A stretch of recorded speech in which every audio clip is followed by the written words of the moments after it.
A decade on from 9/11, memories of the events of that day are still fresh in the minds of most of us in the West. But in Afghanistan, where al-Qaeda conceived and orchestrated the attacks, many haven't even heard of the Twin Towers or the events of 9/11. The filmmaker Adam Plett joined the 3rd Light Armoured Reconnaissance Unit of the US Marines on a tour of duty in the village of Sar Banadar in Helmand province and showed Afghans there some of the images of 9/11. Sarah Smith reports.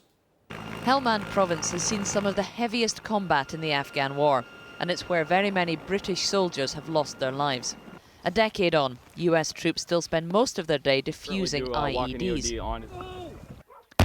For these American Marines in San Banadar village, 9/11 underpins why they are risking their lives. The whole approach that we had coming into adulthood, it's kind of hard to separate that because, you know, we grew up with it and grew up with the shadow of it. Some of us still have a personal vendetta with the beings that roam here, being the Taliban, and still connect that to 9/11. The Americans know why they're there, but how much do the Afghans living on the front line of this war in Helmand know about 9/11, the event that triggered the fighting 10 years ago? Filmmaker Adam Plett showed the images that are now iconic in the West to the people of Helmand. Yeah. No, they never heard about this. Yeah?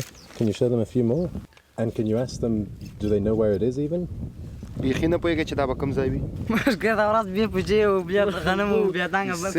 farmers. Like every time we're just working in our field, so we do nothing.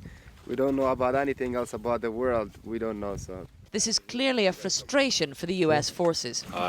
Just wanted to show them with these pictures.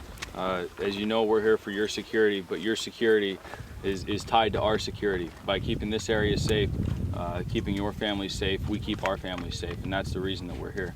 At a tribal meeting, village elders said they were skeptical such an attack could have come from Afghanistan. No, they didn't see it. When you guys showed this picture, that guy saying I think that was a Kabul. Afghanistan got haram na lari. He's saying Afghanistan doesn't have a donkey. How come the America, Afghanistan come to this point and they get the airplane from here to attack in the United States? They don't have that much power. And what did you think about their reactions? Oh, I thought it was fascinating. The guy who said it was Kabul was clearly never been to Kabul. It just shows you how isolated they are, even in their own country. You know, when you can't even feed yourself or house yourself, how are you going to care about somebody, 6,000 miles away? So I can understand that.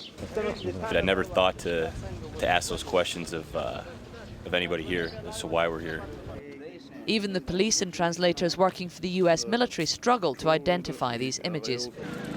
But you don't know the history of this event? No, I have no idea about the story of this.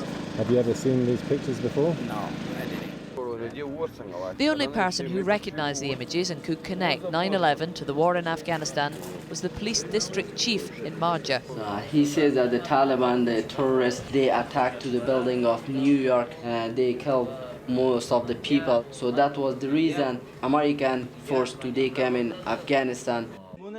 And after nearly 10 years, American forces will soon be preparing to go home, without ever having communicated to the Afghans they meet why they were in their country or explained the event that led them to invade. Sarah Smith reporting there on how some ordinary Afghans view 9/11.